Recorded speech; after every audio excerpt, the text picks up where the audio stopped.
Hello guys, welcome back to my channel in English Academy.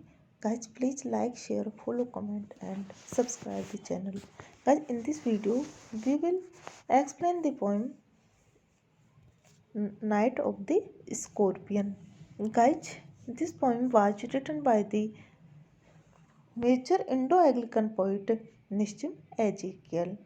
Guys, before explaining the poem, we must know a little introduction of the poem. We must know about a little introductions of the poem and the poet Nissim Ezekiel. Guys, first of all, we will study about the poet Nissim Ezekiel. Guys, Nissim Ezekiel is a major poet of Indo-Anglican poetry. He occupies a very significant position in Indo-Anglican literature. He was born in Bombay, now Mumbai, in 1924 and he got his education at Antonio de Souza High School, Wilson College, Bombay, and later on at Birkbeck College, London. He is a Jew by birth but is settled in Bombay.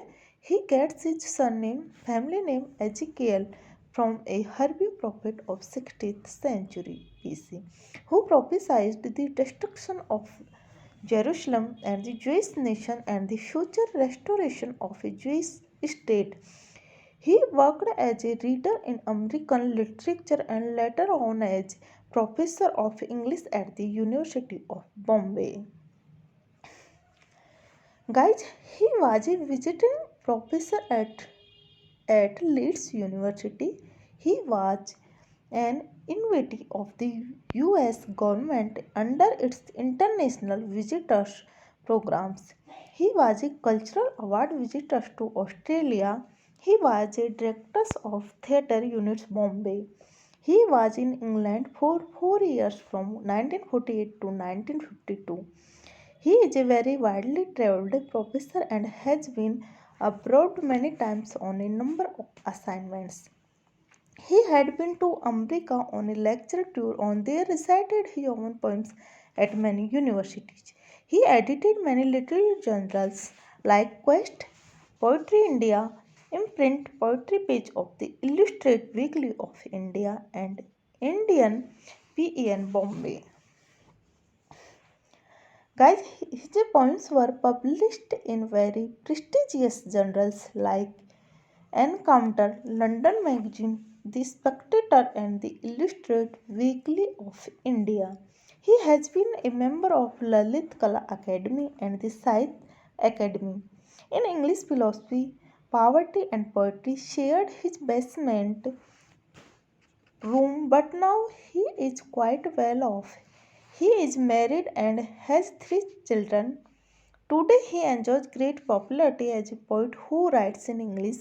He inspired other Indian poets also to write in English.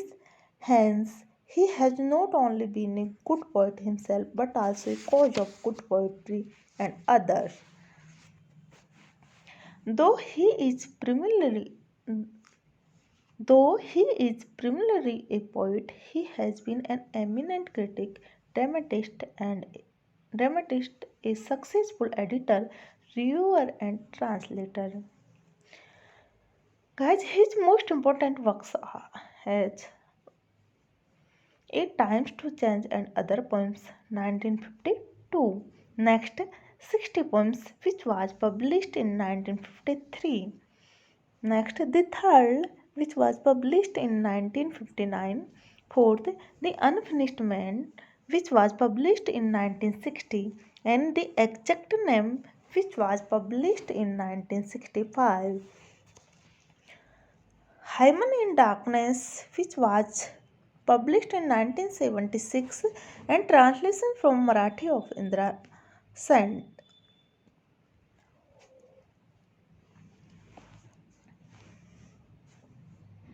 Guys, his most important poems are Letter Day Poems, which was published 1982, which won him the Sahitya Academy Award.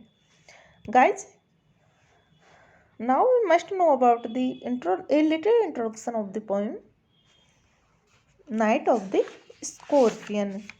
Guys, the poem Night of the Scorpion, written by the famous poet Nissim Ezekiel. Guys, Nissim Ezekiel,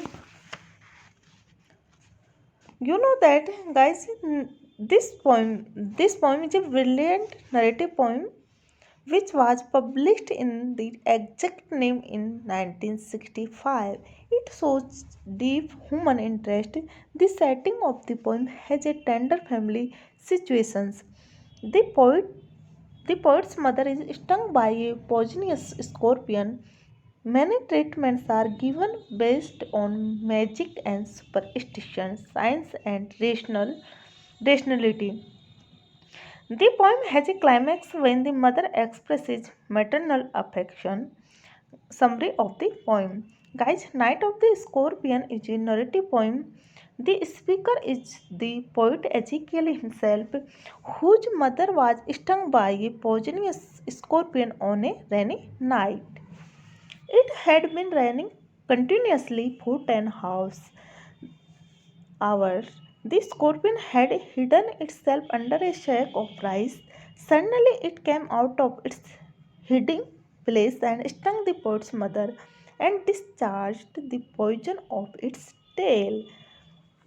Guys, the room was dark and the scorpion disappeared after stinging the lady. The expression flash of diabolic tail in the dark room is very suggestive. The scorpion stung the lady in a flash and then retreated in the dark place of its hiding. The pigeons come in a very large numbers and prayed to God to give relief to the lady. They came like swarms of flies and prayed 100 times to paralyze the evil effect of the scorpion's stings. They searched for the scorpion with candles and lanterns, throwing giant scorpion shadows on the hot walls, but all was in vain. Guys, these peasant neighbors were very simple and ignorant people who believed that the poison moved in the lady's body with the movement of the scorpion. But if the scorpion didn't move and remained still at one place, the poison would not spread in the blood. Again, they made a frantic effort to search out the scorpion, but they failed.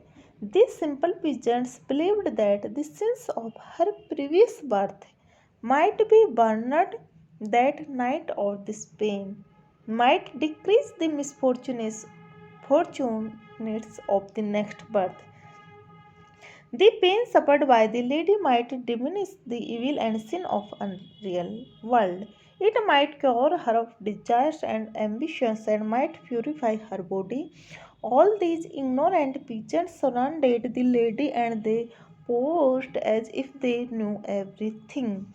Once again, they made efforts to search for the scorpion with the help of more candles and more lanterns. The poor lady we writhed in a pain and groaned lying on a mat. More neighbors poured in. The rain continued endlessly. Other insects were found, but not the wicked scorpion. The lady's husband, being a rationalist, applied power, mixture, herb, and hybrid. He poured a little paraffin upon the stung stove and burned it to mitigate the effect of poison. The poet saw the flame of fire on his mother's stove. Then a holy man who was superstitious chanted in to cure the mother. Almost everything failed and poor mother suffered for 20 hours.